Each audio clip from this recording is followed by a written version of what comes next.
So I was drinking like a litre of gin within an hour, quite easily.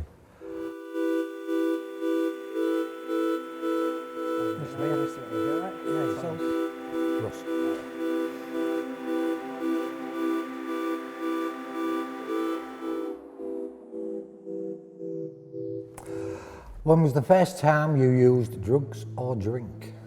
I was almost 18 in Barnsley, and I took cocaine, which at the time seemed like quite a normal drug to be taking. Thankfully I had years off it in between, but up until November the 2nd, 2018, so just before Christmas, that's when I went into rehab. And I took pretty much drugs from the age of 17 up until that point. So, what, 10, 12 years full on, properly. What about yourself? I'd say it got a grip of me, I'd say 30, when I was 30. So that was 18 years ago. I was only drinking lager to start with, but then I started drinking the gin, and that was neat. Yeah. So I was drinking like a litre of gin within an hour, quite easily.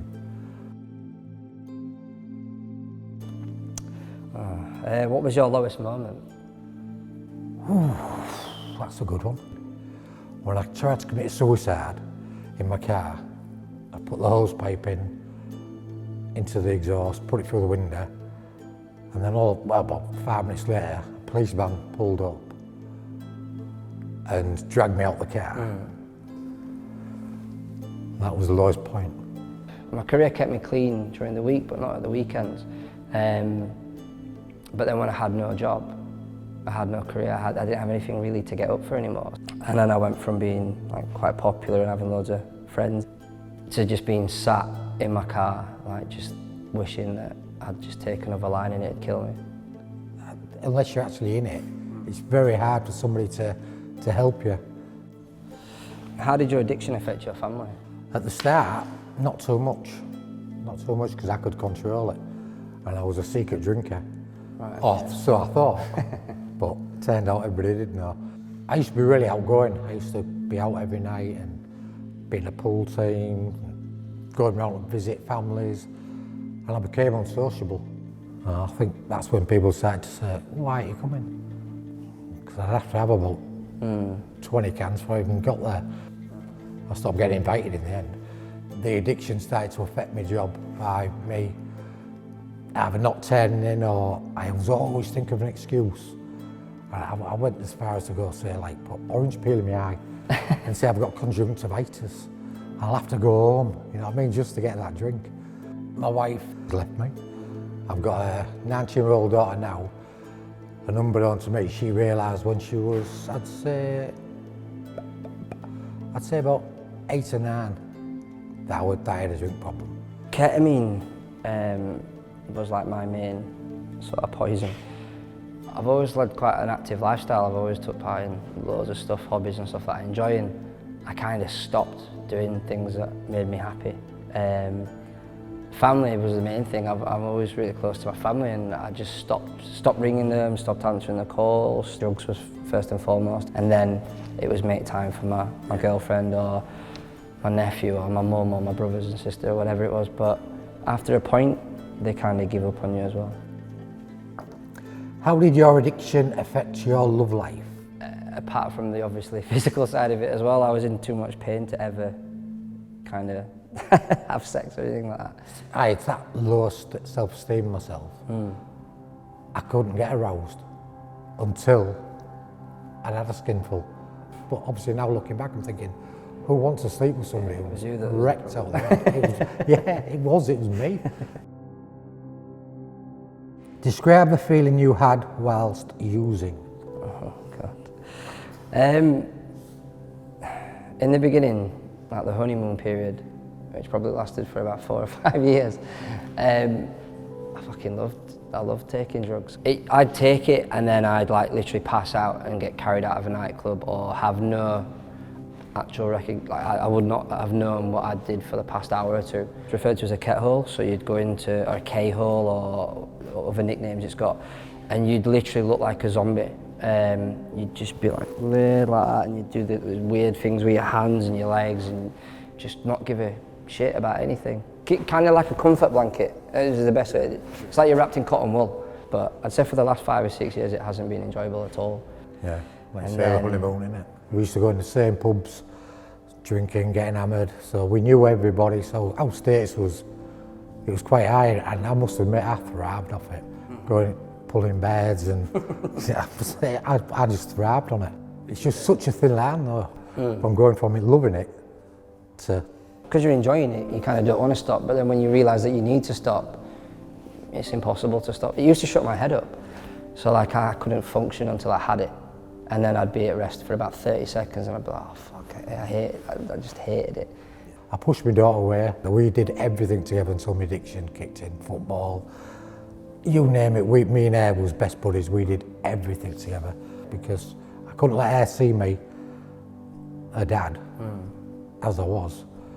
I used to put covers over the mirrors just so I couldn't see my reflection because I hated myself that much. I've tried and tried. I actually wanted to die from it. Did your friends and family try to intervene? My friends, no, because I pushed them away. My father, he tried to intervene, but in my eyes, the wrong way. Screaming in my face, saying, man up, why can't you just stop? By that time, if I just stopped, I'd be dead, because of the amount I was drinking. My mum said, you've always got a can in your hand, Ross. So in that way, but it was only months later that she actually passed away. And horrible to say, but fortunately she died before she saw the actual mess I got into. Like my family never stopped me, my friends didn't stop me. So it's difficult. Yeah, totally agree. Yeah. The only real true reason is because I didn't like myself. What motivated you to go into recovery? My mum being the main thing, and my family and my ex-relationship, because I realised how much I affected them, and I thought, fuck, like, this isn't me. And my mum never raised me to be like that. I tried stopping for my wife to save my marriage. That's wrong, isn't it? I've tried for my daughter. I tried to stop for my job.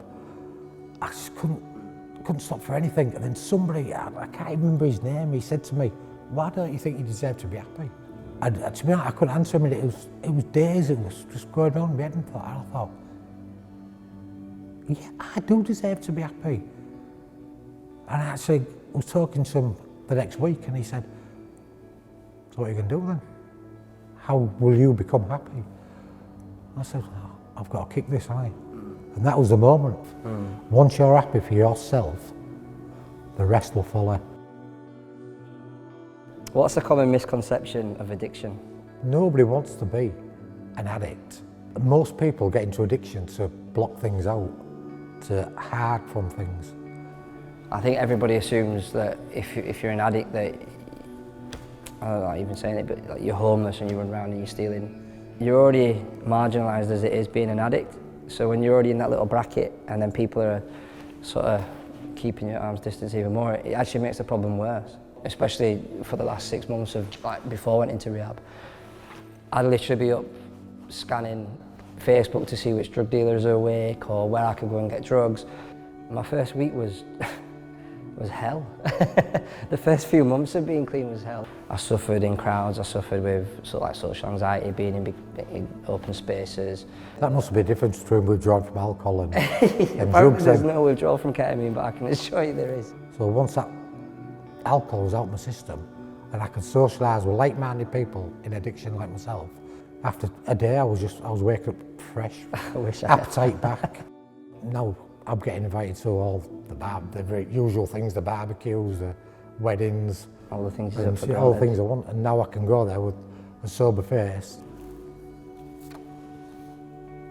Why do you want to tell your story?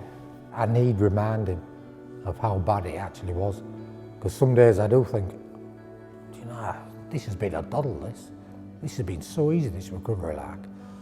Alcohol, it's classed as okay, it's sold everywhere, you can get cheap ciders, it will get you eventually. I don't think enough is spoken about in terms of addiction. even just someone to speak to, because they can tell me about how much they're using and what it is that they're doing and everything else that comes with it, like psychologically, and I can relate to that.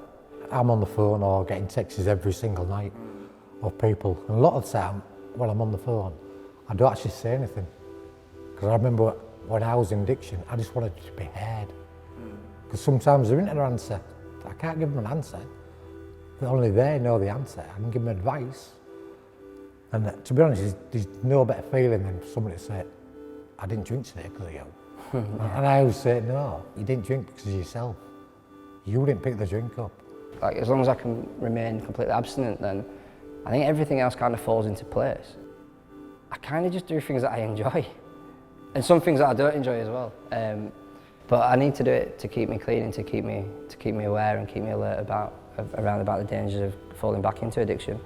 Like, I feel more comfortable in myself, whereas before I hated feeling normal. It is scary.